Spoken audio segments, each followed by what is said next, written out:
क्रांतीच्या 93व्या जयंतीप्रित्यर्थ आयोजित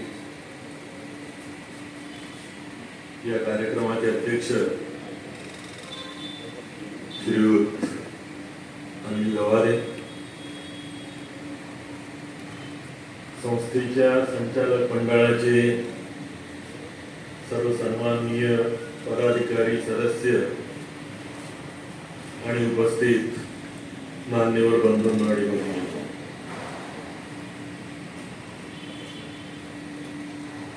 डॉक्टर बाबासाहेब आंबेडकर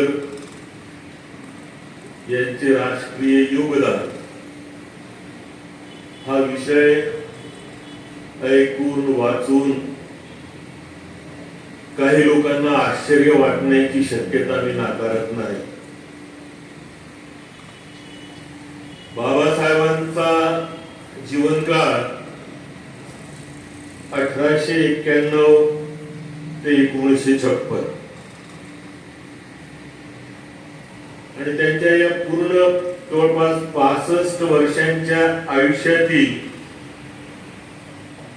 56 वर्षांचा कालखंड हा पारतंत्र्याच्या काळात गेला आणि 9 वर्षे त्यांना स्वतंत्र भारतामध्ये आपलं जीवन व्यतीत करता आलं. पारतंत्र्याच्या काळात कार्य करणाऱ्या सामाजिक राजकीय क्षेत्रातील पुढाऱ्यांचं, कार्यकर्त्यांचं मूल्यमापन करताना एक निकष प्रामुख्याने लावला जातो. देशाच्या स्वातंत्र्यामध्ये ते सहभागी होते की नाही.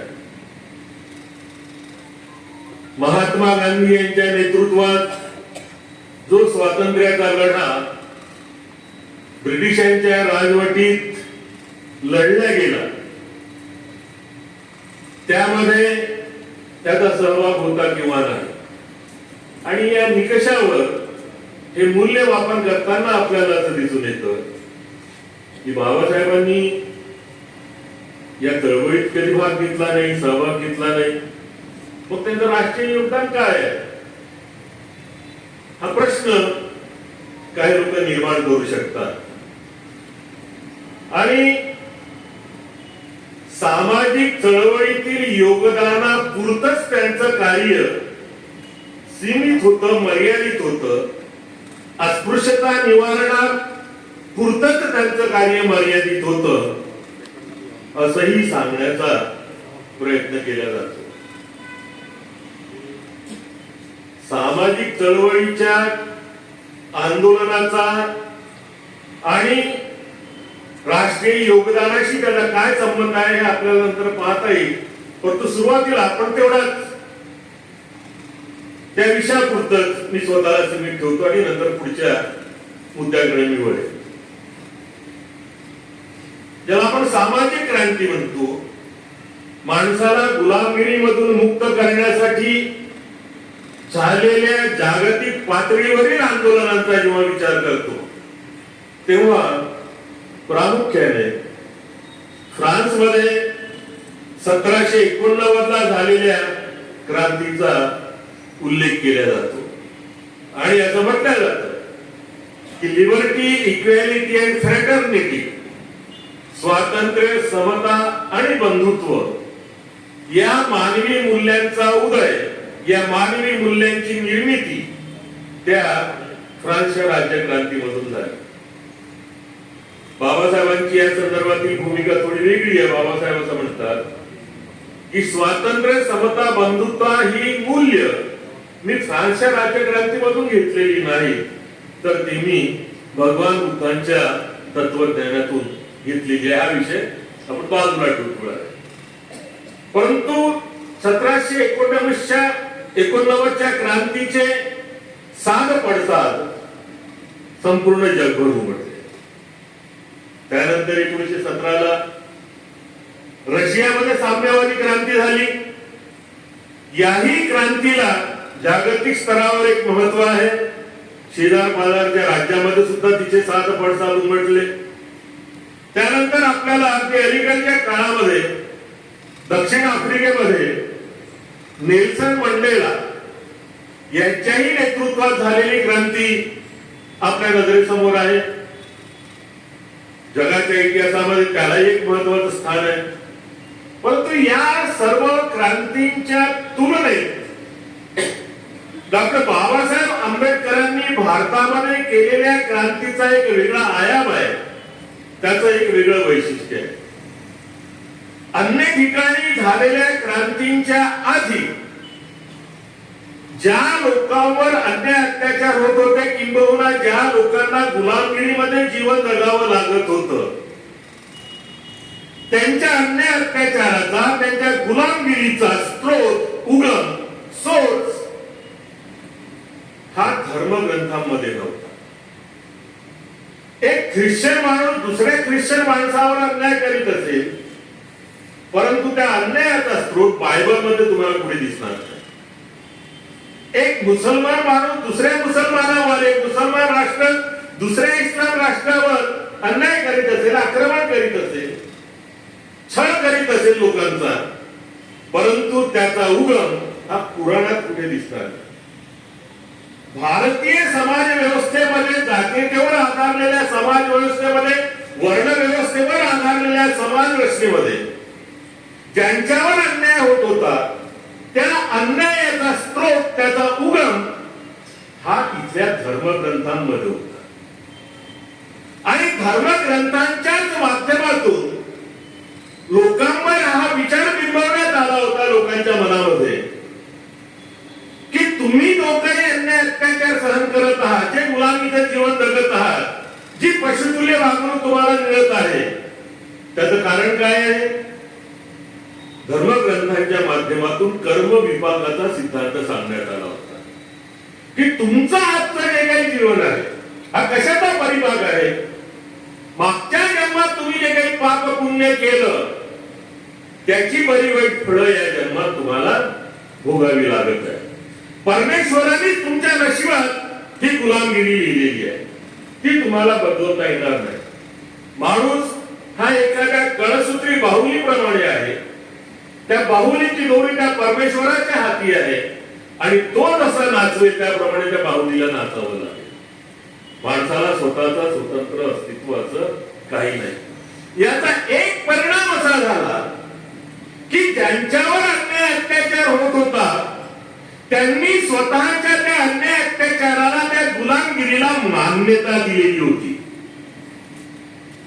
की मागच्या जन्मामध्ये मी काहीतरी पाप केला आणि म्हणून आजचं हे जीवन मला भोगावं लागत आहे, त्यातून माझी सुटका होणं शक्यच नाही. आणि ज्या अख्ख्या समाजाने स्वतःच्या गुलामगिरीला मान्यता दिलेली आहे त्याला त्या गुलामगिरीतून मुक्त करणं ही साधी बाब नव्हती. डॉक्टर बाबासाहेब आंबेडकरांच्या क्रांतीला जर समजून घ्यायचं असेल तर आपल्याला हे समजून घेणं गरजेचं आहे की ज्या समाजाने स्वतःला गुलाम म्हणून मान्यता दिली त्याला त्यातून बाहेर काढणं बाबासाहेबांनी हे करून दाखवलं. आणि म्हणून जेव्हा म्हटलं जातं की tell a slave that he is slave and he will revolt against it, गुलामाला त्याच्या गुलामगिरीची जाणीव करून द्या आणि त्यानंतरच तो त्या गुलामगिरी विरुद्ध बंड करून उठेल. बाबासाहेबांनी ही जाणीव या समाजाला करून दिली आणि मग महाडचा सत्याग्रह झाला, नाशिकच्या काळाला मंदिर प्रवेशाचा सत्याग्रह झाला, गोलमेज परिषद झाली. गोलमेज परिषदेमध्ये बाबासाहेबांनी केलेल्या मागण्या आपल्याला माहित आहेत. स्वातंत्र्य मिळालं, संविधान निर्माण झालं, त्यामध्ये काही तरतुदी करण्यात आल्या आणि बाबासाहेबांनी ज्या ज्या साधनांचा उपयोग करता येईल त्या सर्व साधनांचा त्यांनी उपयोग केला. आपण महाडच्या चौदार तळ्याचा सत्याग्रह आपल्या नजरेसमोर आणण्याचा प्रयत्न करा की बाबासाहेबांच्या नेतृत्वात हजारोंच्या संख्येत त्या ठिकाणी जमा झालेले अस्पृश्य हे त्या तळ्यावर चाल करून गेलेले आहेत. त्या तळ्याला जणू काय त्यांनी घेराव केलेला आहे. त्या तळ्यातील पाणी त्यांनी आपल्या ओंजळीत घेतलेलं आहे ती ओंजळ त्यांच्या ओठांना स्पर्श करते आहे. हा जो क्षण आहे, हा क्षण त्यांच्या जीवनात एक क्रांतिकारक बदल घडवून आणणारा क्षण आहे. तो निर्णय घेतो आहे की आता यापुढे मी अन्याय अत्याचार सहन करणार नाही. मी सुद्धा एक माणूस आहे आणि माणूस म्हणून जगण्याचा माझा सुद्धा जन्मसिद्ध अधिकार आहे आणि आता तो मी प्राप्त केल्याशिवाय राहणार नाही.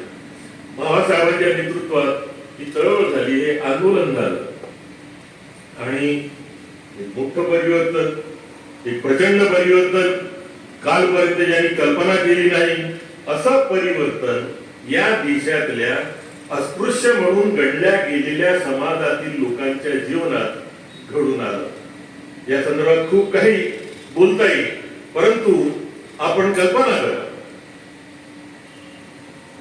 14 ऑगस्ट 1931 ला डॉक्टर बाबासाहेब आंबेडकर आणि महात्मा गांधी यांची पहिली भेट झाली. महात्मा गांधी मुंबईला असताना मलबार हिलवरील मणिभुवन या ठिकाणी वास्तव्याला असत, त्या ठिकाणी ही भेट झाली आणि त्या भेटीमध्ये दोघांची जी चर्चा झाली त्या चर्चेच्या तपशिलात मी जात नाही, परंतु फक्त एका गोष्टीचा या ठिकाणी उल्लेख करतो.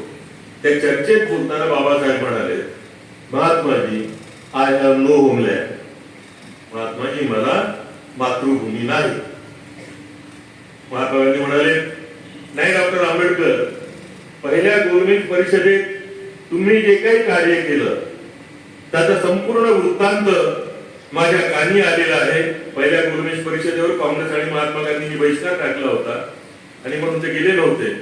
तो वृत्तांत माझ्या कानी आलेला आहे आणि तुम्ही एक थोर देशभक्त आहात याबद्दल माझ्या मनात कोणत्याही प्रकारची शंका नाही.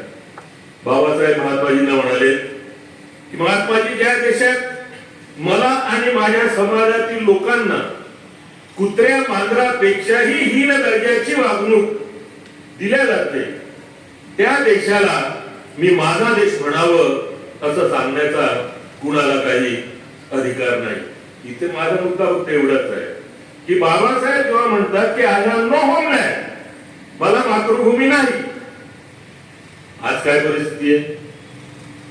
ज्या समाजाला स्वतःची मातृभूमी नाही हे शब्द उद्वेगाने बाबासाहेबांच्या तोंडून त्यावेळेस बाहेर पडले, आज त्या समाजातील माणूस हा जगातील निरनिराळ्या देशांमध्ये गेलेला आहे. तो तिथे शिक्षण घेतो आहे, तो तिथे नोकरी करतो आहे, त्या देशाचं नागरिकत्व त्याला प्राप्त झालेलं आहे, तिथल्या तरुण तरुणींसोबत त्याचे विवाह होत आहेत. म्हणजे ज्या समाजाला स्वतःची मातृभूमी नव्हती, आज अख्खं जग त्याची मातृभूमी झालेलं आहे. ते परिवर्तन घडून आलेलं आहे. डॉक्टर बाबासाहेब आंबेडकर आणि मातोश्री रमाबाई यांचं लग्न मुंबईत भायखळ्याच्या भाजी बाजारात झालं. अजून नेमकेपणाने सांगायचं झाल्यास त्या भाजी बाजारातील मच्छी बाजारात झालं. दुकानांच्या काही उट्यावर वराकडची मंडळी, काही उट्यावर वधूकडची मंडळी, रात्रभर झिमझिम पाऊसही सुरू होता आणि अशा वातावरणामध्ये ते लग्न झालं. आणि सकाळी जेव्हा कोळीने आपली दुकानं थाटायला त्या ठिकाणी आल्या, तेव्हा या सर्व वराडी मंडळींना ती जागा खाली करून द्यावी लागली. ज्या बाबासाहेबांचं आणि मातोश्री रमाईचं लग्न मच्छी बाजारात झालं, त्या समाजातील आज होणारे विवाह तुम्ही पहा. मुंबईत बांद्रा रेक्लेमेशनवर हा पोचलाय, तिथे त्यांचे विवाह होतात, त्या जागेचं भाडंच काही लाख रुपये आहे. विवाहात इतका खर्च करावा की करू नये हा चर्चेचा विषय होईल. मला या ठिकाणी फक्त घडून आलेलं परिवर्तन हे आपल्या नजरेसमोर आणायचं आहे. आपल्या समाज बांधवांना संबोधित करताना बाबासाहेब एकदा म्हणाले की कधी काळी तुमची अवस्था काय होती? उकिरड्यावर फेकलेल्या उष्ट्या पत्रावळीसाठी तुम्ही आपसात भांडत होता. जो माणूस जलकिरड्यावर फेकलेल्या उष्ट्या पत्रावळीसाठी आपसात भांडत होता, त्या समाजातील माणूस आज 5 स्टार आणि 7 स्टार हॉटेलमध्ये पोहोचला. शंकरराव खरातांची कथा तुम्ही वाचली असेल. सर्व शारीरिक श्रमाची कामं या मागासवर्गीयांना दलितांना करावी लागत होती, स्मशानभूमी तर लाकडं पुतवण्यापासून. घरी जर गावामध्ये कोणाच्या वरच्या जातीच्या माणसाचा मृत्यू झाला असेल तर त्याची बातमी आजूबाजूच्या त्याच्या सर्व नातेवाईकांना पोहोचवण्याचं काम या माणसाला करावं लागत असे, पायपीट करावी लागत असे, उपाशी तापाशी त्याला हे करावंच लागत असे. त्यातून त्याची सुटका नाही. त्या समाजातला माणूस हा स्वतःच्या मालकीच्या एअर कंडिशन कार मध्ये फिरतोय. ज्या वर्ण व्यवस्थेने त्याला शिक्षणाचा अधिकार नाकारला होता, त्या समाजातील माणूस संपूर्ण देशाच्या उच्च शिक्षणाचं संचालन करणारी संस्था युनिव्हर्सिटी ग्रँट्स कमिशन, विद्यापीठ अनुदान आयोग, त्या संस्थेचा चेअरमन झालेला आहे. डॉक्टर सुखदेव थोरातांचं नाव तुम्ही ऐकलं असेल. त्या पदावर तो पोहोचलेला आहे. ज्या समाजाला पिढ्यानपिढ्या कधी न्याय मिळाला नाही, आसुसलेल्या नजरेने तो मिळेल म्हणून वाट पाहत होता, त्या समाजातील माणूस सर्वोच्च न्यायालयाच्या सुप्रीम कोर्टाचा चीफ जस्टिस त्या पदावर लागू झालेला आहे. जस्टिस बालकृष्णन यांचं नाव तुम्ही ऐकलं. इतरांनी गुलामगिरी भोगायला लावणारे कायदे मान्य करण्यापासून किंवा त्या कायद्याप्रमाणे जगण्यापासून ज्यांना पर्याय नव्हता, आज देशातील सर्व लोकांना ज्या कायद्याचं पालन करावं लागतं आणि जिथे कायदे मंजूर होतात त्या विधिमंडळात तो जाऊन बसलेला आहे. सर्वांच्या बरोबर मांडीला मांडी लावून ते कायदे निर्माण करण्याच्या प्रक्रियेमध्ये तो सहभागी झालेला आहे. आणि सर्वात महत्वाचं म्हणजे बाबासाहेबांनी केलेल्या या क्रांतीचा सर्वात मोठा, त्याला काय म्हणू आपण, सर्वात मोठा परिणाम म्हणा किंवा महत्व म्हणा, या क्रांतीने जीवनाकडे पाहण्याच्या त्याच्या दृष्टिकोनात एक आमूलाग्र बदल घडवून आणलेला आहे. कालपर्यंत ज्या कर्म विपाकाच्या सिद्धांतावर विश्वास ठेवून तो सर्व अन्याय अत्याचार सहन करीत होता, तो आता म्हणतो आहे की मी आता हे सहन करणार नाही. भगवान बुद्धाचं तत्व जगत दीप भव, माझं जीवन मी घडवणार. Man is a sculpture of his on life. माणूस हा स्वतःच्या जीवनाचा शिल्पकार आहे. मी माझं जीवन घडवणार, मी माझ्या जीवनाचा शिल्पकार होणार. मी इतरांवर कुणावरही विसंबून राहणार नाही. माझ्या आयुष्याची दोरी मी दुसऱ्याच्या कुणाच्याही हातामध्ये देणार नाही. जीवनाकडे पाहण्याचा हा जो दृष्टिकोन आहे, हा या क्रांतीने निर्माण केलेला आहे. आणि व्यापक दिवसेंदिवस वाढत आहे. रिपब्लिकन पक्षाचे पहिले अध्यक्ष एन शिवराज यांनी बाबासाहेबांना श्रद्धांजली अर्पण करताना एकदा असं विधान केलं होतं की doctor Ambedkar dead is stronger than doctor Ambedkar alive. हयात असणाऱ्या डॉक्टर आंबेडकरांपेक्षा हयात नसलेल्या डॉक्टर आंबेडकर हे अधिक बलशाली आहेत, अधिक शक्तिशाली आहेत, अधिक प्रभावशाली आहेत. आणि बाबासाहेब गेल्यानंतर आता अर्धा शतकापेक्षा सुद्धा जास्त कालखंड लोटलेला आहे आणि त्याची प्रचिती या विधानाची आजही आपल्याला येते आहे. डॉक्टर भदंत आनंद कौशल्य यांचं नाव आपण ऐकलं असेल, कदाचित काही लोकांनी त्यांना ऐकलं सुद्धा असेल. त्यांनी त्यांच्या एका ग्रंथामध्ये असं विधान केलेलं आहे, लोकांनी महात्मा गांधींना मारण्याचा कितीही जरी प्रयत्न केला तरी शासन महात्मा गांधींना मरू देणार नाही. आणि शासनाने डॉक्टर आंबेडकरांना मारण्याचा किती जरी प्रयत्न केला तरी लोक डॉक्टर आंबेडकरांना मरू देणार नाही. आणि त्याची प्रचिती आज येते आहे. कुणाच्या कार्याचं अवमूल्यन मी करू इच्छित नाही. प्रत्येकाच्या आपापल्या क्षेत्रात आपलं कार्य असतं, त्याच्यावरून त्याचं मूल्यमापन होतं. परंतु ज्याला आपण वास्तवता म्हणतो, वस्तुस्थिती म्हणतो, तीही आपल्याला नजरेआड करता येत नाही. सहज एक कल्पना करा, जी मोठी माणसं त्यांचे शासकीय स्तरावर संपन्न होणारे जयंतीचे व पुण्यतिथीचे कार्यक्रम होणं जर बंद झालं, शासकीय स्तरावर ते जर संपन्न झाले नाही, तर काय होईल? या देशातील किती लोकांना त्या महापुरुषांची जयंती आठवेल, किती लोकांना त्याची पुण्यतिथी आठवेल? आणि दुसरीकडे बाबासाहेब आंबेडकर यांचं नाव आपण आपल्या नजरेसमोर आणतो, तेव्हा 14 एप्रिल ही बाबासाहेबांची जयंती आहे लोकांना सांगण्याची गरजच पडत नाही. वस्त्या वस्त्यांमध्ये, खेड्यापाड्यांमध्ये, अख्ख्या देशामध्ये, देशाच्या बाहेरही लोक उत्साहात ती जयंती साजरी करतात. 6 डिसेंबर त्याचा महापरिनिर्वाण दिन मुंबईच्या चैत्यभूमीवर सागरालाही लाजवेल असा जनसागर उसळतो. त्या दिवशी लोकांनी तिथे यावं याचं आवाहन करण्याची कोणाला गरज पडत नाही.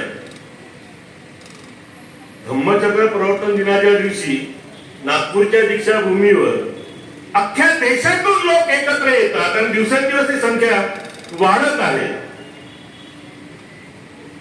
बाबासाहेबांच्या प्रती त्यांच्या मनात असलेली कृतज्ञतेची भावना व्यक्त करण्यासाठी ते स्वतःहून येतात. लोकांच्या मनामध्ये असा विश्वास निर्माण झालेला आहे की बाबासाहेब जर जन्माला आले नसते तर काय भयानक परिस्थिती राहिली असती. आणि म्हणून हे सारे लोक कृतज्ञता व्यक्त करतात. इथे माझा सांगण्याचा आणखी एक महत्वाचा मुद्दा असा की बाबासाहेबांच्या या क्रांतीमुळे ज्यांनी स्वतःचं व्यक्तिमत्व घडवलं आहे, मग तो डॉक्टर असेल, इंजिनियर असेल, IAS असेल, IPS असेल, शिक्षक असेल, प्राध्यापक असेल, कारखान्यामध्ये शेतामध्ये राबणारा माणूस असेल, ही सर्व माणसं या देशाच्या जडणघडणीमध्ये स्वतःचं योगदान देत आहेत. ही गोष्ट कोणालाही नजरेआड करता येणार नाही. देश पुढे नेण्याचं, देशाला सामर्थ्यशाली बनवण्याचं काम कोण करत असतं? त्या देशातील माणूस करत असतो. जेव्हा असं म्हटलं जातं यदा यदा ही धर्मस्य ग्लानिर्भवतु भारत आणि काय संभवामी युगे युगे वगैरे, की जेव्हा जेव्हा देशावर समाजावर संकट येईल तेव्हा परमेश्वर जन्म घेईल आणि तो देशाला त्या संकटातून बाहेर काढेल. आजवर या देशावर किती संकट आली आणि कोणत्या देवाने त्याला त्यातून बाहेर काढलं हे कोणालाच काही सांगता येणार. पण देशाला पुढे नेण्याचं काम कोण करतो? त्या देशात राहणारा माणूस करतो. आणि म्हणून तो माणूस स्वतंत्र होणं, त्याच्यामधल्या कर्तृत्वाला वाव देणं, राखीव जागांची तरतूद झाली याचा देशाच्या विकासाशी जवळचा घनिष्ठ संबंध आहे, आपण लक्षात घेतलं पाहिजे. जेव्हा असं म्हटलं जातं राखीव जागांच्या विरोधकांकडून की गुणवत्तेला आम्ही नकार देत नाही, आता या समाजातूनही गुणवत्ताधारक विद्यार्थी पुढे येतच आहे. तुम्ही सगळं शिक्षण क्षेत्राशी संबंधित आहात, तुम्हाला माहित आहे मेरिट मध्ये विद्यार्थी येतोय, फर्स्ट क्लास मध्ये फर्स्ट येण्याचाही बहुमान त्यांनी मिळवलेला आहे.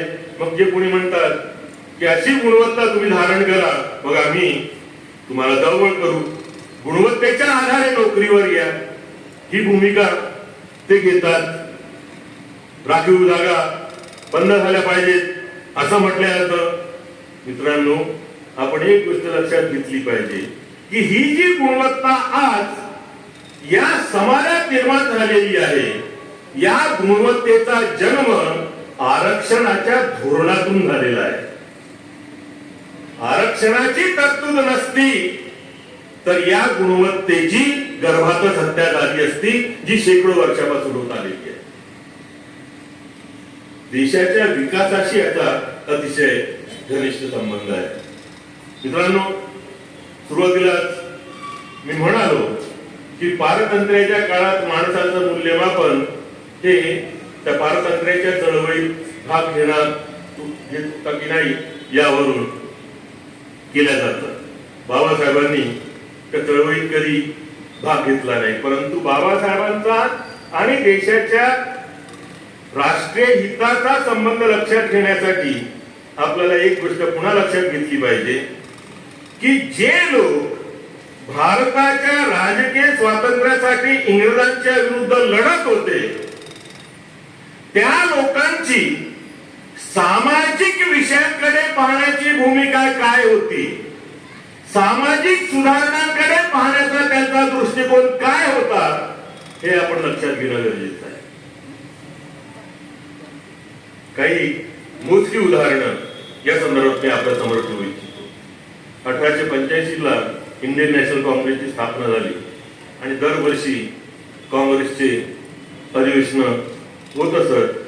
1892 ला काँग्रेसचं अधिवेशन अलाहाबादला झालं आणि या अलाहाबादच्या अधिवेशनाचे अध्यक्ष होते W.C. बॅनर्जी. आणि बॅनर्जी आपल्या अध्यक्ष भाषणात काय म्हणतात की आमच्या समाजातील स्त्रियांना शिक्षण घेता येत नाही, बालपणी त्यांचे विवाह होतात, पती वारला तर पुनर्विवाह त्यांना करता येत नाही, म्हणून स्वातंत्र्यासाठी आम्ही अपात्र आहोत असं कोणी समजता कामा नये. म्हणजे या गोष्टी तशाच कायम ठेवूनही आम्ही स्वातंत्र्यासाठी पात्र आहोत. सामाजिक भूमिकेला दुय्यम स्थान द्या. 1918 ला त्या काळातील प्रसिद्ध समाज सुधारक ज्यांचं नाव तुम्ही ऐकलं असेल, विठ्ठल रामजी शिंदे यांनी अस्पृश्यता निवारणाची एक परिषद आयोजित केली होती आणि त्या परिषदेमध्ये एक ठराव पारित करण्यात आला होता आणि त्यावर सर्वांनी सही करायची होती की मी माझ्या रोजच्या दैनंदिन जीवनात अस्पृश्यतेचं पालन करणार नाही. लोकमान्य टिळकही त्या ठिकाणी होते, ज्या टिळकांच्या संदर्भात म्हटलं जातं की स्वातंत्र्य हा माझा जन्मसिद्ध अधिकार आहे आणि तुम्ही मिळविणारच. त्या टिळकांनी त्या ठरावावर सही करण्याचं नाकारलं की मी माझ्या रोजच्या दैनंदिन जीवनात अस्पृश्यतेचं पालन करणार नाही. प्रबोधनकार ठाकरेंचं नाव तुम्ही ऐकलं असेल. त्यांच्या ग्रंथात त्यांनी टिळकांच्या संदर्भातील एका घटनेचा उल्लेख केलेला आहे की टिळकांची तब्येत बरी नसताना बंगालचे काँग्रेसचे पुढारी त्यांना भेटायसाठी त्यांच्याकडे आले होते आणि त्यांनी दोघांमध्ये चर्चा सुरू असताना टिळकांनी आपली व्यथा व्यक्त केली की या देशाला स्वातंत्र्य मिळाल्याचं मला माझ्या डोळ्यांनी पाहता येईल किंवा नाही याबद्दल मी साशंक आहे. बंगालचे पुढारी त्यांना म्हणाले की नाही टिळक, तुमच्या जिवंतपणी हा देश स्वतंत्र होईल आणि तो स्वातंत्र्याचा दिवस उगवलेला तुम्हाला पाहता येईल.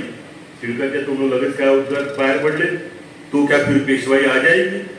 म्हणजे देशाला स्वातंत्र्य मिळाल्यानंतर या देशात पेशवाई पुनर्स्थापित व्हावी म्हणून स्वातंत्र्याची मागणी करणारे लोक. 1922 ला काँग्रेसचं अधिवेशन त्यावेळेच्या तामिळनाडू मधल्या कोकोनाडा इथं झालं आणि काँग्रेसवर त्यावेळेस अली बंधू नावाच्या 2 मुस्लिम पुढाऱ्यांचं मोठं प्रश्न होतं. एक त्यावेळेस काँग्रेसचे अध्यक्ष होते.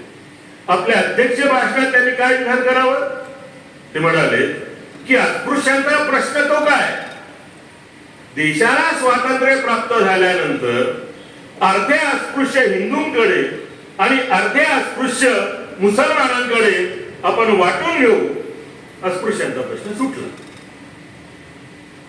1936 ला डॉक्टर बाबासाहेब आंबेडकरांचं ॲनिहिलेशन ऑफ कास्ट प्रकाशित झालं आणि अतिशय महत्वाचं पुस्तक आहे ते. आजही त्याचं महत्व तसूभरही कमी झालेलं नाही. त्या पुस्तकातील त्यांची भूमिका अशी की मागासवर्गीयावर जे काही अन्याय अत्याचार होतात, त्यांना जे अमानुष वागणूक दिल्या जाते, तो अन्याय करणारा माणूस वाईट नाहीये, त्याला त्याच्या धर्माने वाईट बनवलेला आहे. आणि म्हणून परिवर्तन जर कुठे घडवून आणायची गरज असेल तर त्या धर्मग्रंथांमध्ये परिवर्तन घडवून आणण्याची गरज आहे. तो स्रोत तिथे बंद झाला पाहिजे, तो उगम, ते उगमस्थान बंद झालं पाहिजे. मित्रांनो, आता जे लोक म्हणतात की बाबासाहेबांनी कधी स्वातंत्र्याच्या लढ्यात भाग घेतला, कधी ते महात्मा गांधींच्या नेतृत्वात सत्याग्रहात सामील झाले, कधी तुरुंगात गेले, त्यांना एक प्रश्न सहज विचारता येईल की कशाकरता बाबासाहेबांनी या स्वातंत्र्याच्या लढ्यात भाग घ्यायला पाहिजे होता, कशाकरता तुरुंगवास भोगायला पाहिजे होता. या देशाला स्वातंत्र्य मिळाल्यानंतर ज्या पेशवाई कमरेला फडा, गळ्यात मडक बांधून सडकेने त्याला चालावं लागत असे, ती पेशवाई या देशामध्ये पुन्हा यावी म्हणून बाबासाहेबांनी स्वातंत्र्याच्या लढ्यात भाग घ्यायला पाहिजे होता. या देशाला स्वातंत्र्य मिळाल्यानंतर वडिलोपार्जित संपत्ती वारसदारांमध्ये जसं वाटत होतं तशी हा अस्पृश्य समाज म्हणजे त्याची संपत्ती आहे आणि अर्ध्याचे लोक हिंदूंकडे आणि मुसलमानांकडे वाटून घेण्यासाठी म्हणून त्यांनी स्वातंत्र्याच्या लढ्यात भाग घ्यायला पाहिजे होता. महात्मा गांधींची भूमिका की वर्ण व्यवस्था हा हिंदू धर्माचा अविभाज्य घटक आहे, तसं बायबल हा ख्रिश्चन धर्माचा अविभाज्य घटक आहे, जसं कुराण इस्लाम धर्माचा अविभाज्य घटक आहे, तशीच वर्ण व्यवस्था ही हिंदू धर्माचा अविभाज्य घटक आहे. आणि त्याच्यावर विश्वास ठेवल्याशिवाय कोणालाही हिंदू म्हणता येणार नाही. ही अॅनिहिलेशन ऑफ कास्टवर महात्मा गांधींची भूमिका होती. ती वर्ण व्यवस्था माणसाचा माणूसपण नाकारणारी, माणसाचा जन्मगत स्वातंत्र्य नाकारणारी पुन्हा या देशामध्ये यावी म्हणून बाबासाहेबांनी स्वातंत्र्याच्या लढ्यामध्ये भाग घ्यायला पाहिजे होता. या प्रश्नाची समाधानकारक उत्तर कुणी देईल असं मला वाटत नाही. पण तरी सुद्धा डॉक्टर बाबासाहेब आंबेडकरांच्या व्यक्तिमत्वाचा सर्वात आकर्षक आणि विलोभनीय पैलू जर कोणता असेल तर प्रसंगी स्वतःच्या समाजहिताचा बळी घेऊन बाबासाहेबांनी स्वातंत्र्याच्या लढ्याला किंवा देशहिताला प्राधान्य दिलं, हा आहे हे आपण लक्षात घेतलं पाहिजे. काही निवडक उदाहरणांच्या सहाय्याने मी माझा हा मुद्दा आपल्या पुढे मांडू इच्छितो. आपल्याला माहित आहे की 1917ला काँग्रेस आणि मुस्लिम लीग यांच्यामध्ये युती झाली. त्याच्यापूर्वी दोघांचाही 36चा आकडा होता, पण तेव्हापासून मुस्लिम लीगचा अनुनय करण्याची भूमिका काँग्रेसने स्वीकारली. आणि त्याच दरम्यान मोतीलाल नेहरू, पंडित मोतीलाल नेहरू, जवाहरलाल नेहरूंचे वडील यांच्या अध्यक्षतेखाली जे काही ब्रिटिशांच्या राजवटीत प्रांतिक सरकार होतील त्यांना काय काय अधिकार देण्यात यावे या संदर्भात एक प्रकारचं संविधान म्हणू आपण त्याला, त्याचं प्रारूप तयार करण्यासाठी पंडित मोतीलाल नेहरू यांच्या अध्यक्षतेखाली एक समिती नेमण्यात आली. आणि त्या समितीने आजचा जो पाकिस्तान, त्यावेळेचा तो सिंध प्रांत याला खूप अधिकार दिले. इतके अधिकार की त्याचे काय परिणाम, वाईट परिणाम, दुष्परिणाम देशावर होतील याचाही विचार त्यांनी केला नाही. आणि त्यावर आपली प्रतिक्रिया व्यक्त करताना बाबासाहेबांनी त्यांच्या बहिष्कृत भारतीय वृत्तपत्रामध्ये एक अग्रलेख लिहिला. त्या अग्रलेखाचं शीर्षक होतं पंडित मोतीलाल नेहरू कमिटीची योजना आणि हिंदुस्थानचे भवितव्य. त्या अग्रलेखाच्या खोलात मी जात नाही. त्या अग्रलेखाचा समारोप करताना बाबासाहेब असं म्हणतात की या अग्रलेखातील हे विचार व्यक्त करून आम्ही मुसलमानांचाही रोष स्वतःवर ओढवून घेत आहोत. हिंदू उच्चवर्णीय ही तर आम्हाला शत्रू कसपटाप्रमाणे लेखतातच लेखतात, आम्हाला गुलामगिरी दामून ठेवतात, परंतु इथे आम्ही मुसलमानांचाही रोष आमच्यावर ओढवून घेत आहोत. परंतु आम्हाला आमच्यापेक्षा देशाचंही अधिक महत्वाचं वाटतं, म्हणून हे विचार व्यक्त करणं आम्ही आमचं नैतिक कर्तव्य समजतो. दुसरा त्याच्या जागी कोणी असता तर डावपेच लढवता आले असते. शत्रूचा शत्रू तो आपला मित्र असं समजून किंवा हे धोरण आखून मुसलमानांना जवळ करणे आणि हिंदूंशी संघर्ष करणे ही भूमिका बाबासाहेबांना घेता आली असती. परंतु बाबासाहेबांनी ती भूमिका घेतली नाही. बाबासाहेबांनी त्या विरुद्ध देशहिताची भूमिका घेतलेली आपल्याला दिसून येईल. आपल्याला माहिती आहे 1930 ला पहिली गोलमेज परिषद झाली. त्या गोलमेज परिषदेच्या काही दिवस आधी डिप्रेस क्लास लीगच्या माध्यमातून नागपूरला एक अस्पृश्यांची परिषद भरवण्यात आली होती. नागपूरची जर तुमचा परिचय असेल तर नागपूरमध्ये जे चिटणीस पार्क आहे त्या चिटणीस पार्कला लागून एक श्याम टाकीज आहे आणि त्या श्याम टाकीचं त्यावेळेचं नाव व्यंकटेश थिएटर होतं आणि त्या व्यंकटेश थिएटर मध्ये ती परिषद आयोजित करण्यात आली होती. आपल्या समाज बांधवांना संबोधित करताना बाबासाहेब असं म्हणतात की तुम्हाला असं वाटेल की इंग्रज गेल्यानंतर पुन्हा आपल्याला गुलामी जीवन जगावं लागेल, पुन्हा आपल्यावर अन्याय अत्याचार होतील, परंतु म्हणून आपण स्वातंत्र्याशी काही आपला संबंध नाही किंवा स्वातंत्र्याची आपण मागणी करू नये असा होत नाही. आपण स्वातंत्र्याची मागणी केलीच पाहिजे आणि या स्वातंत्र्यासाठी आपण झटलो पाहिजे. 1930 ला बाबासाहेब ही भूमिका घेतात. पहिली गोलमेज परिषद 1930 ला झाली आणि या पहिल्या गोलमेज परिषदेतील पहिल्याच भाषणात बाबासाहेब म्हणतात इंग्रजांच्या राज्यात इंग्रजांच्या तोंडावर इंग्रज या देशामध्ये यायच्या आधी भारतामध्ये अस्पृश्यांची जी परिस्थिती होती त्यात आणि आज इंग्रजांच्या राज्यात त्यांना ज्या प्रकारचं जीवन जगावं लागतं त्यात कोणत्याही प्रकारचा फरक पडलेला नाही.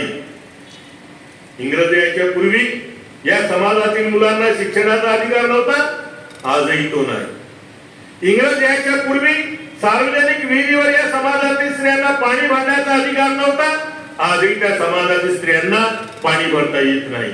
इंग्रज यायच्या पूर्वी या समाजातील लोकांना कोणत्या प्रकारच्या नोकऱ्या मिळत नव्हत्या, इंग्रजांच्या राज्यातही कोणत्याही प्रकारच्या नोकऱ्या मिळत नाही.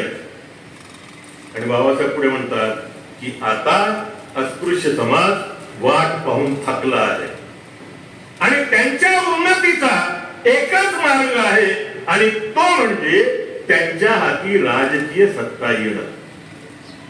आणि ही राजकीय सत्ता जोवर इंग्रज या देशामध्ये आहे तोवर येऊ शकत नाही. इंग्रजांनी हा देश सोडल्यानंतरच ही राजकीय सत्ता या लोकांच्या हाती येईल आणि म्हणून इंग्रजांनी हा देश सोडून निघून जावं ही भूमिका बाबासाहेब 1930 ला घेतात. हे लक्षात घ्या. महात्मा गांधींच्या नेतृत्वात क्विट इंडिया भारत छोडोची घोषणा 1942 ला झाली. त्याच्या 12 वर्ष आधी इंग्रजांच्या राज्यात बाबासाहेब ही भूमिका घेतात की इंग्रजांनी हा देश सोडून निघून जावं, त्याशिवाय अस्पृश्यांना राजकीय सत्ता मिळणार नाही. बाबासाहेबांच्या या भूमिकेची किती लोकांनी दखल घेतली, या देशातल्या इतिहासकारांनी किती इतिहासकारांनी दखल घेतली. याच ठिकाणी बाबासाहेबांच्या जागी दुसरा जर कोणी असतात तर किती पोवाडे गायला गेले असते त्याच्या देशभक्तीचे, झालं नाही. आणि बाबासाहेब त्या ठिकाणी ही भूमिका घेतात. आणि नंतर मित्रांनो आपल्याला माहित आहे भारतीय संविधानाच्या निर्मितीच्या इतिहासाला सुरुवात झाली. 1939 ते 1945 हा दुसऱ्या महायुद्धाचा काळ. या महायुद्धामध्ये जर्मनी आणि इटली म्हणजे हिटलर आणि मुसोलिनी हे एका बाजूला आणि इंग्लंड, फ्रान्स आणि रशिया हे मित्र राष्ट्र हे दुसऱ्या बाजूला. सुरुवातीला या महायुद्धाच्या काळामध्ये मुसोलिनी आणि हिटलरनी अशी मुसंडी मारली की मित्र राष्ट्रांचा इंग्लंडचा वगैरे पराभव होतो की काय अशी परिस्थिती निर्माण झाली. परंतु दरम्यानच्या काळात अमेरिकेने मित्र राष्ट्रांच्या बाजूने या महायुद्धात उडी घेतली आणि मित्र राष्ट्रांचा विजय झाला, जर्मनी आणि इटलीचा पराभव झाला. या महायुद्धात इंग्लंड जरी विजयी झालं तरी त्याची परिस्थिती, आर्थिक परिस्थिती विशेषतः खिळखिळी झाली होती आणि आपला स्वतःचाच राज्य कारभार करणं त्यांना कठीण होत होतं. याच दरम्यान मी मला म्हणालो की 1942 ला महात्मा गांधींच्या नेतृत्वात क्विट इंडियाची घोषणा करण्यात आली, भारत छोडोची घोषणा करण्यात आली आणि स्वातंत्र्य लढ्याला अधिक गती देण्यात आली, अधिक गतिमान हा लढा करण्यात आला. या सर्वांचा परिणाम झाला आणि इंग्रजांनी भारताला स्वातंत्र्य देण्याचा निर्णय घेतला.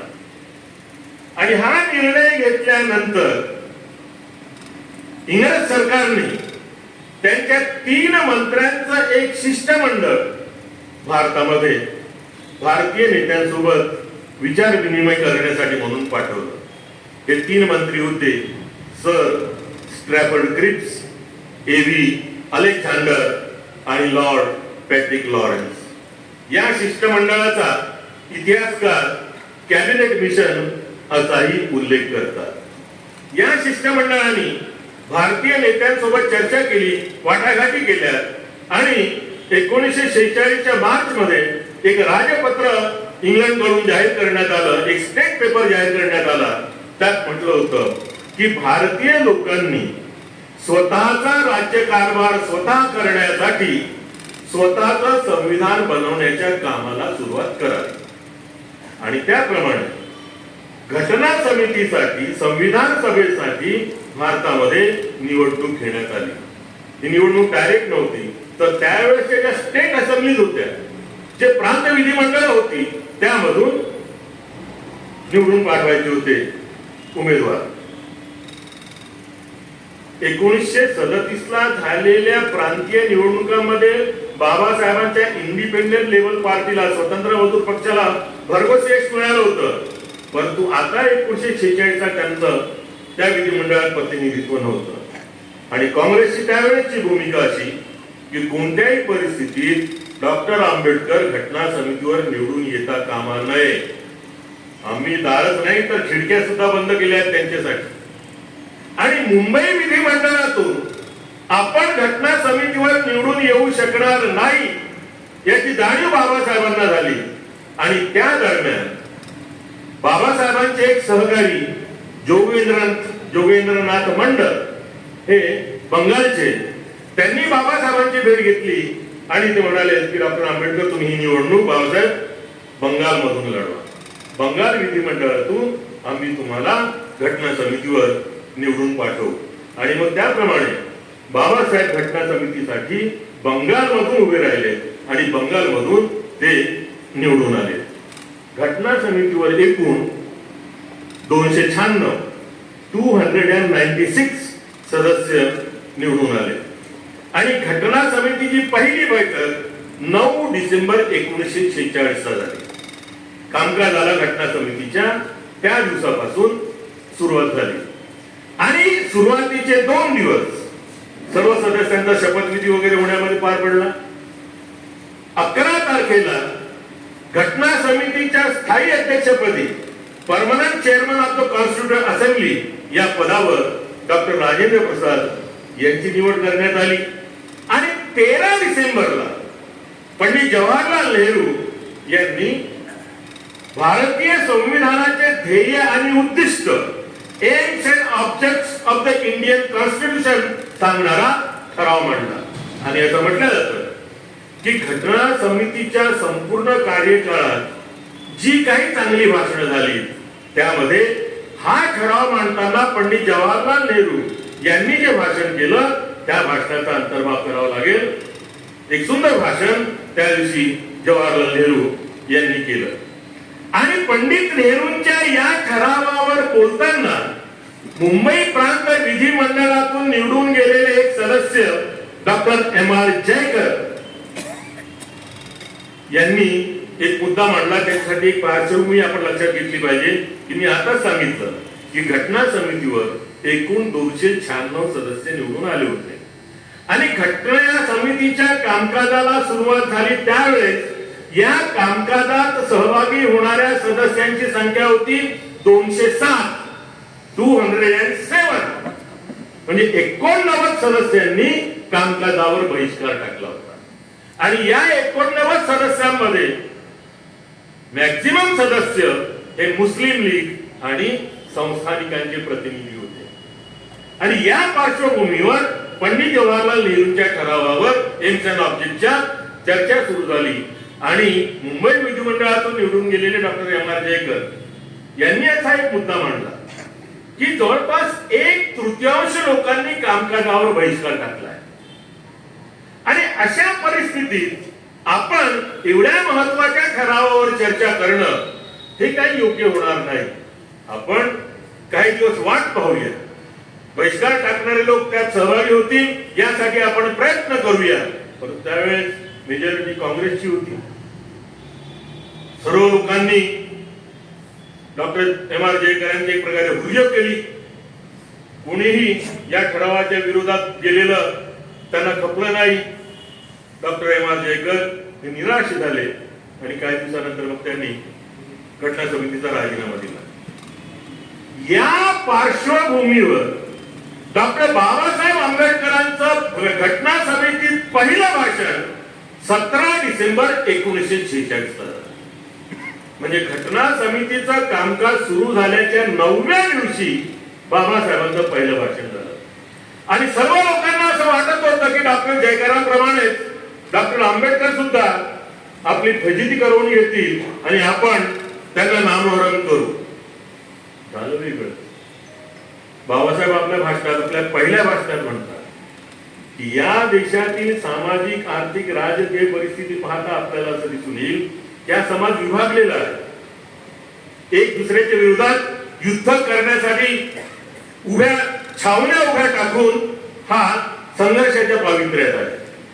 अशाच एका छावणीचा मी सुद्धा नेता आहे.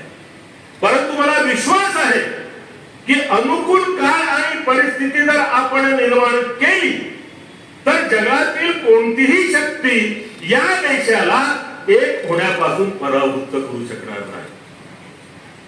सारे लोक बाबासाहेबांकडे पाहायला लागले की भूमिका बाबासाहेब घेत आहेत.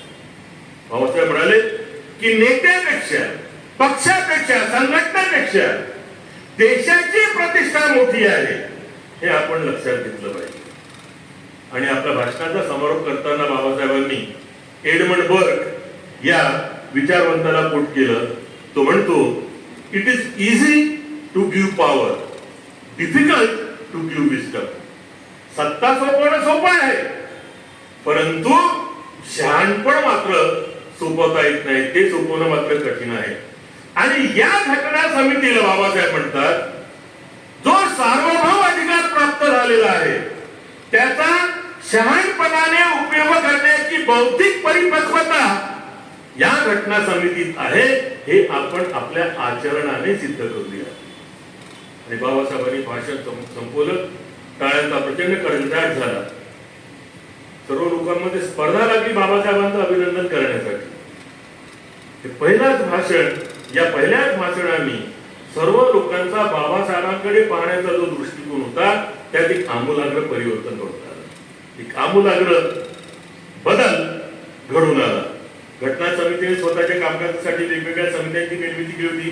Fundamental rights committee, central power committee, provincial power committee वगैरे. आणि तसं कामकाज सुरू होतं. आणि याच दरम्यान बाबासाहेबांचा त्यावेळेचा राजकीय पक्ष शेड्यूल कास्ट फेडरेशन या पक्षाच्या केंद्रीय कार्यकारिणीची बैठक नवी दिल्लीला झाली. आणि त्या बैठकीत एक ठराव असा पारित करण्यात आला की पक्षातर्फे घटना समितीला आम्हाला कशा प्रकारची घटना पाहिजे, कशा प्रकारचं संविधान पाहिजे हे सांगणारं एक निवेदन सादर करण्यात यावं. आणि हे निवेदन तयार करण्याची जबाबदारी पक्षाने डॉक्टर बाबासाहेब आंबेडकर यांच्यावर सोपवली. बाबासाहेबांनी ते निवेदन तयार केलं आणि ते निवेदन त्यांनी घटना समितीच्या सर्व सदस्यांमध्ये वितरित केलं. बाबासाहेबांचे काही हितचिंतक घटना समितीतील हे बाबासाहेबांना म्हणाले की डॉक्टर आंबेडकर, या निवेदनामध्ये तुम्ही घटनेच्या संदर्भात इतके मूलभूत विचार व्यक्त केलेले आहेत की हे विचार केवळ घटना समितीच्या सदस्यांपुरते सीमित असता कामा नये, ते देशातील सर्व लोकांपर्यंत पोहोचले पाहिजेत. आणि म्हणून तुम्ही जर हे निवेदन पुस्तक रूपाने प्रकाशित केलं तर ते अधिक योग्य होईल, उचित होईल. आणि त्यांच्या त्या विनंतीचा मान राखत त्याचा आदर करीत बाबासाहेबांनी ते निवेदन पुस्तक रूपाने प्रकाशित केलं. आणि बाबासाहेबांचं ते पुस्तक, बाबासाहेबांचा तो ग्रंथ म्हणजे स्टेट्स अँड मायनॉरिटीज, म्हणजे हे एक प्रकारचं मिनी कॉन्स्टिट्यूशन होतं, एक लघु संविधान होतं. ते मागण्यांचं निवेदन नव्हतं जणू काय ते. असं कामकाज सुरू असताना मग आपल्याला माहित आहे दिवस उजाडला 15 ऑगस्ट 1947.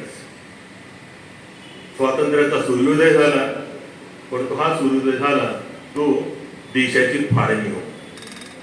भारत आणि पाकिस्तान हे दोन देश निर्माण झाले. आता जो पाकिस्तान आणि आता जो बांगलादेश आहे तो त्यावेळेचा पूर्व पाकिस्तान. आणि बाबासाहेब घटना समितीवर बेंगाल मधून निवडून आल्यामुळे आणि आता बेंगालची फाळणी झाल्यामुळे बाबासाहेबांचं घटना समितीवरचं सदस्यत्व संपुष्टात आलं. He was no more member of the constituent assembly. परंतु काळ सूड उगवतो म्हणतात. ज्या काँग्रेसने कोणत्याही परिस्थितीत डॉक्टर आंबेडकर घटना समितीवर निवडून येता कामा नये म्हणून आपल्या जीवाचं रान केलं, आटोकाट प्रयत्न केले, त्याच काँग्रेसला आता संविधान निर्माणासाठी डॉक्टर आंबेडकरांची गरज भासायला लागली होती.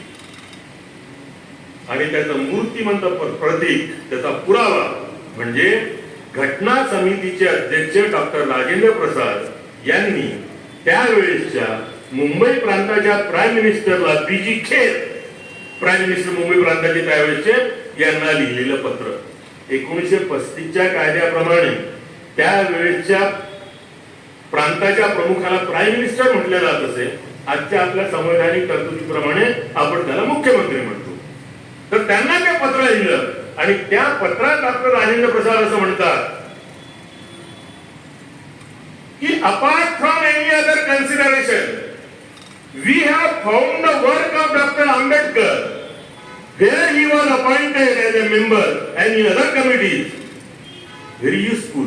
म्हणजे ज्या घटना समितीवर बाबासाहेब आणि अन्य समितीवर त्यांनी जे काही कार्य केलेलं आहे ते आम्हाला अतिशय उपयोगी सिद्ध झालेलं आहे. आणि ते पुढे म्हणतात we should not be deprived of his services. We should not be deprived of. आम्ही वंचित राहू इच्छित नाही, आम्ही मुकू इच्छित नाही. कशापासून वंचित राहू इच्छित नाही, कशाला मुकू इच्छित नाही? ऑफ हिज सर्व्हिसेस, त्यांच्या सेवेला. आणि इथे त्यांची सेवा म्हणजे काय? घटना या विषयावर, संविधान या विषयाचं त्यांचं जे ज्ञान आहे, या विषयावर त्यांची जी मास्टरी आहे, या विषयावर त्यांचं जे प्रभुत्व आहे, त्यापासून आम्ही वंचित राहू इच्छित नाही. आणि आपल्या पत्राच्या शेवटी ते म्हणतात अर्जन्सी बघा. डॉक्टर राजेंद्र प्रसादांचं प्रस्तुत पत्र 30 जून 1947 आणि 30 जूनच्या पत्रात शेवटी ते म्हणतात की घटना समितीचा पुढचं सत्र 14 जुलै पासून सुरू होत आहे आणि त्यात डॉक्टर आंबेडकरांनी सहभागी व्हावं अशी आमची इच्छा आहे. म्हणजे 15 दिवसाच्या आत तुम्ही त्याला घटना समितीवर निवडून पाठवा. इतकी निकट घटना समितीला वाढायला लागली होती बाबासाहेबांची. म्हणजे बाबासाहेबांशिवाय घटना समिती स्वतःच्या कामकाजात एक इंचही पुढे जाऊ इच्छित नव्हती असा त्याचा अर्थ आहे. आणि त्याप्रमाणे मग मुंबई प्रांत विधिमंडळातून जयकरांच्या राजीनाम्यामुळे जी जागा खाली झाली होती त्या जागेवर बाबासाहेबांची निवड करण्यात आली आणि बाबासाहेब जुलै 1947 ला नव्याने घटना समितीवर निवडून आले. दुसऱ्याच महिन्यात म्हणजे ऑगस्ट मध्ये सत्यनारायण सिन्हा या सदस्यांनी घटना समितीने ठराव मांडला. ज्या ठरावाप्रमाणे संविधानाचा मसुदा तयार करण्यासाठी 7 लोकांची एक मसुदा समिती गठीत करण्यात यावी असा तो ठराव होता. घटना समितीने तो पारित केला आणि जे 7 सदस्य या मसुदा समितीवर होते ते होते N Gopalaswami Ayyangar, Krishnaswami Ayyar, K M Munshi, Syed Mohammad Saadulla, D P Khaitan, B L Mitter आणि डॉक्टर बाबासाहेब आंबेडकर. या मसुदा समितीची लगेच दुसऱ्या दिवशी म्हणजे 30 ऑगस्टला बैठक झाली आणि त्या बैठकीत डॉक्टर बाबासाहेब आंबेडकर यांची घटना समितीच्या अध्यक्षपदी एकमताने निवड करण्यात आली. हा जो मधला 6 महिन्याचा काळ आहे यात बाबासाहेबांचं कार्य होतच होतं.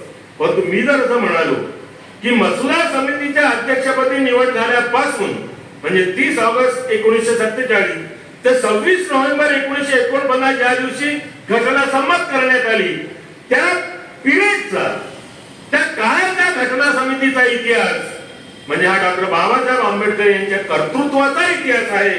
तर मी त्यात काही अतिशयोक्ती करतो आहे असं मला कदापिही वाटणार नाही. घटनेचं काम सुरू झालं, घटना संमत करण्यात आली आणि या घटनेतील प्रामुख्याने बाबासाहेबांशी संबंधित काही तरतुदींचा ज्याचा राष्ट्र विकासाशी अतिशय घनिष्ठ संबंध आहे मी आपल्यासमोर थोडंसं बोलू इच्छितो. मित्रांनो, देशाला स्वातंत्र्य मिळाल्यापासून खूप घडामोडी घडत आहेत. इतकी वर्ष झाली देश स्वतंत्र होऊन, परंतु राष्ट्रीय संज्ञेला आम्ही अजूनही पात्र ठरू शकलेलो नाही. आपल्या संविधानात एकूण 395 आर्टिकल्स परिच्छेद पहिलंच आर्टिकल आहे आपल्या संविधानाचं, India that is Bharat shall be a union of states. मसुदा संविधान तयार झाल्यानंतर घटना समिती समोर हा मसुदा 4 नोव्हेंबर 1948 ला सादर केला बाबासाहेबांनी आणि मग मसुद्याच्या प्रत्येक कलमावर चर्चा सुरू झाली. याही कलमावर चर्चा सुरू झाली. काही लोकांनी अमेंडमेंट सुचवल्या, दुरुस्ती सुचवली. एक दुरुस्ती या आर्टिकलला अशी होती की अमेरिकेचं जसं नाव आहे युनायटेड स्टेट्स ऑफ अमेरिका तसं भारताचं नाव युनायटेड स्टेट्स ऑफ इंडिया असं ठेवण्यात यावं. ही एक दुरुस्ती सुचवण्यात आली. आपला देश एक संघराज्य आहे. संघराज्यासाठी संविधानात वापरलेला शब्द कोणता आहे? Union of states. या युनियन ऐवजी फेडरेशन असा शब्द वापरण्यात यावा अशी एक दुरुस्ती सुचवण्यात आली. म्हणजे India that is Bharat shall be A federation of states. आणि बाबासाहेबांनी या दोन्ही दुरुस्ती नाकारल्या, फेटाळल्या.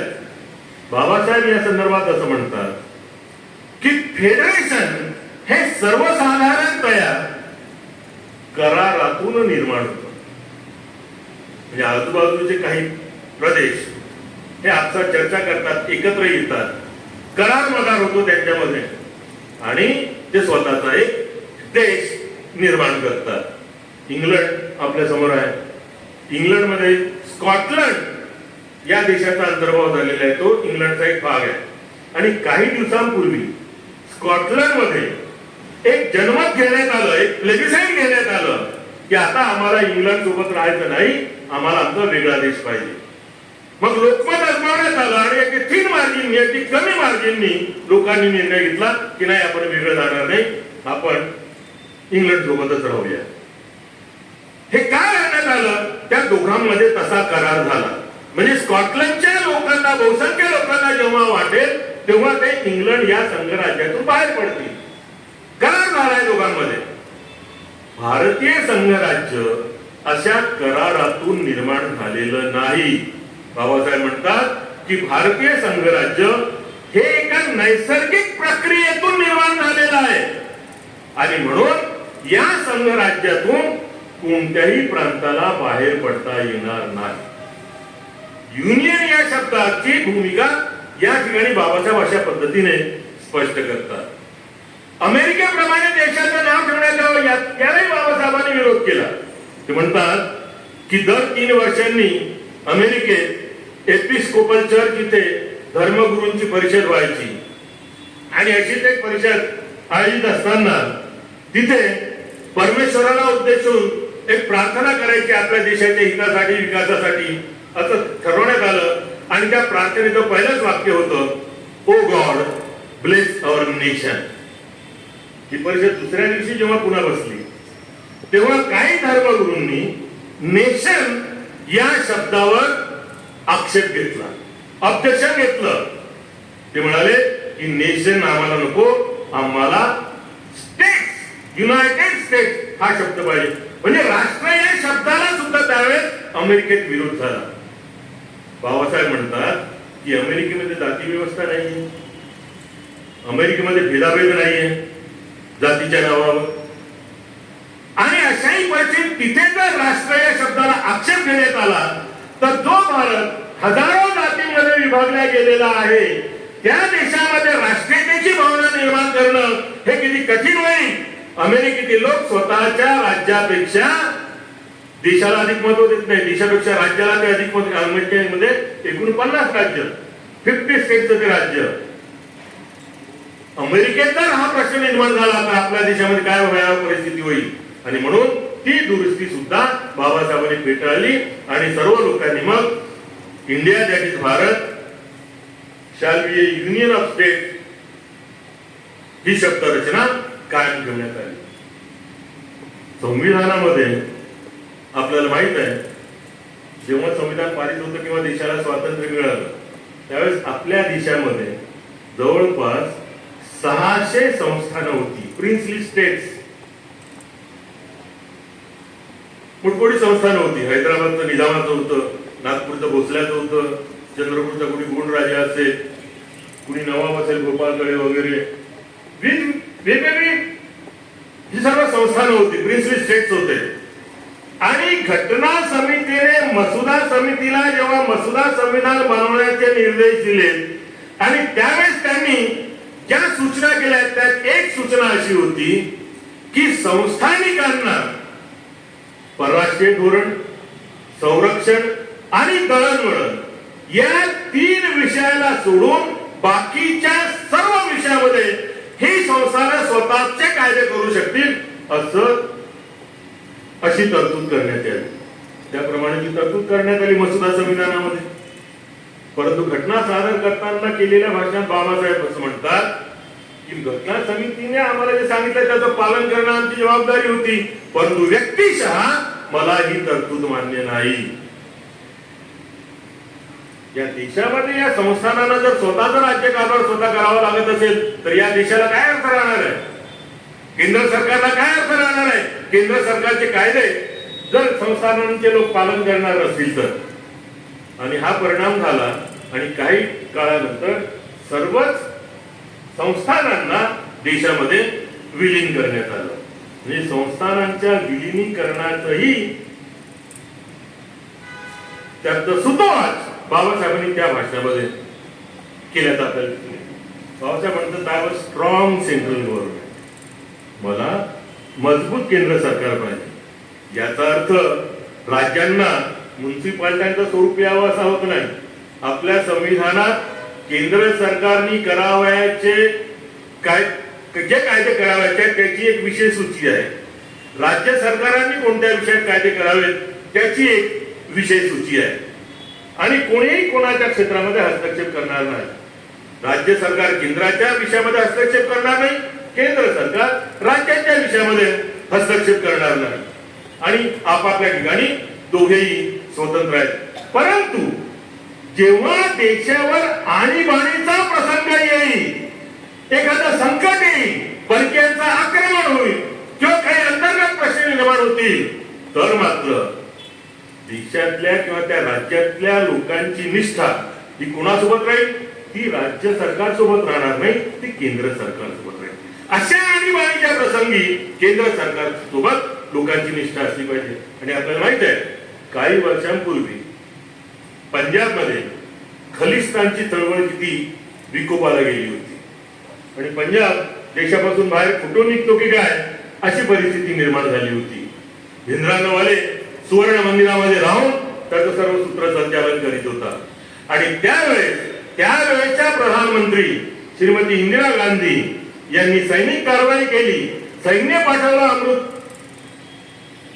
सुवर्ण मंदिरामध्ये, भिंद्रांवाल्यांचा खात्मा करण्यात आला आणि ती चळवळ संपुष्टात आणण्यात आली. किती लोकांनी त्यावेळी जीव गमावला. संविधानाने केंद्र सरकारला हा अधिकार दिला नसता तर पंजाब कदाचित कुठून निघाला तर खलिस्तान वेगळा देश निर्माण झाला असता. तो झाला नाही, तो देशामध्येच राहिला. याचं कारण संविधानात तशा प्रकारची तरतूद होती म्हणून. ती तरतूद नसती तर केंद्र सरकारला ही कारवाई करता आली नसती. आणि म्हणून बाबासाहेब म्हणतात की I want strong central government. ते या पार्श्वभूमीवर बाबासाहेबांनी या देशात राष्ट्रीय एकात्मता निर्माण व्हावी याकरता सुद्धा जाणीवपूर्वक प्रयत्न केले.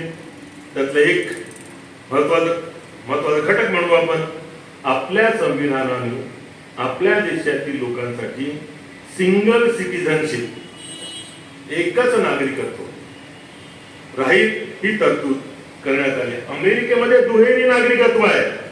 अमेरिकेचा माणूस हा त्या देशाचाही नागरिक आहे आणि ज्या राज्यामध्ये तो राहतो त्या राज्याचाही नागरिक आहे.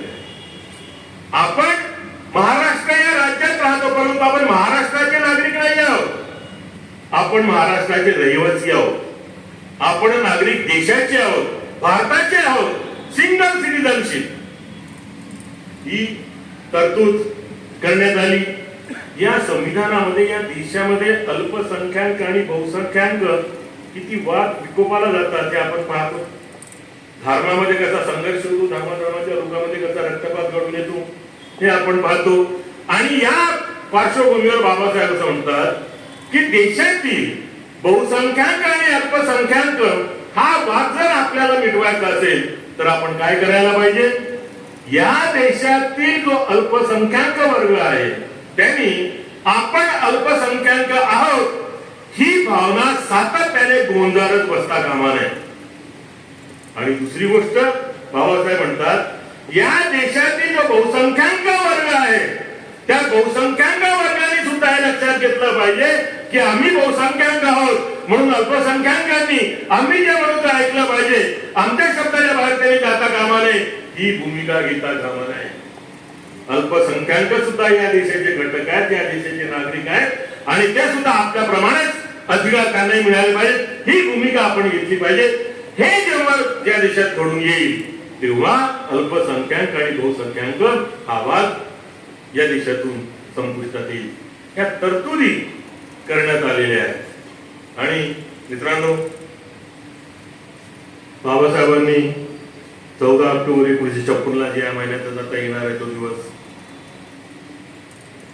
धर्मांतर केलं, हिंदू धर्माचा त्याग केला, भगवान बुद्धाच्या धम्माचा स्वीकार केला. आणि याचं इंटरप्रिटेशन करताना काही लोक असं म्हणतात की इथल्या उच्चवर्णीयांनी मागासवर्गीयावर जे अमानुष अन्याय अत्याचार केले त्याचा सूड बाबासाहेबांना घ्यायचा होता, त्याचा बदला बाबासाहेबांना घ्यायचा होता आणि म्हणून बाबासाहेबांनी धर्मांतर केलं. मित्रांनो, बाबासाहेबांना जर सूड घ्यायचं असता तर तो घेण्यापासून या देशातील कोणतीही शक्ती त्यांना रोखू शकली नसती. इस्लाम धर्माचा स्वीकार करून पाकिस्तानचा नकाशा त्यांना मोठा करता आला असता. इंग्रजांच्या राजवटीमध्ये ख्रिश्चन धर्माचा स्वीकार करून एखाद्या नव्या ख्रिस्तीस्थानची मागणी पाकिस्तानप्रमाणे बाबासाहेबांना करता आली असती. परंतु बाबासाहेबांनी तशा कोणत्याही विचाराचा स्पर्श देखील स्वतःच्या मनाला होऊ दिला नाही. उलट घटना समितीतील आपल्या शेवटच्या भाषणात बाबासाहेब काय म्हणतात, या देशातील प्रत्येक नागरिकाने ही प्रतिज्ञा केली पाहिजे की शरीरातील रक्ताचा शेवटचा थेंब असेपर्यंत देशाच्या स्वातंत्र्याचे मी प्राणपणाने रक्षण करील. तेव्हा मित्रांनो, बाबासाहेब हे राष्ट्रभक्तीचे दीपस्तंभ सिद्ध होतात. आणि या देशाला राष्ट्र या संज्ञेला प्राप्त जर व्हायचं असेल तर या दीपस्तंभाच्या दिशेने या देशातील सर्वांना वाटचाल करावी लागणार आहे हे आपण विसरता कामा नये.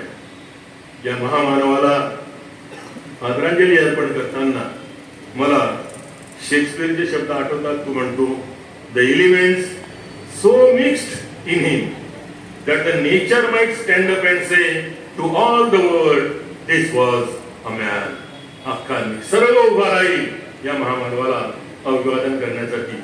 त्या महामानवाच्या प्रती माझ्या भावना व्यक्त करण्याची आयोजकांनी मला संधी दिली. त्यासाठी आयोजकांचे आणि मला वाटतं नाही म्हणता मी आपला बराच वेळ घेतलेला आहे, परंतु विषयाला न्याय देण्यापलीकडे त्यामागे माझा दुसरा कोणताही उद्देश नव्हता. काही का असेना इतका वेळ इतक्या शांतपणे आपण मला ऐकून घेतलं त्याबद्दल आपणा सर्वांचे मनपूर्वक आभार मानतो आणि मी आपली रजा घेतो. धन्यवाद.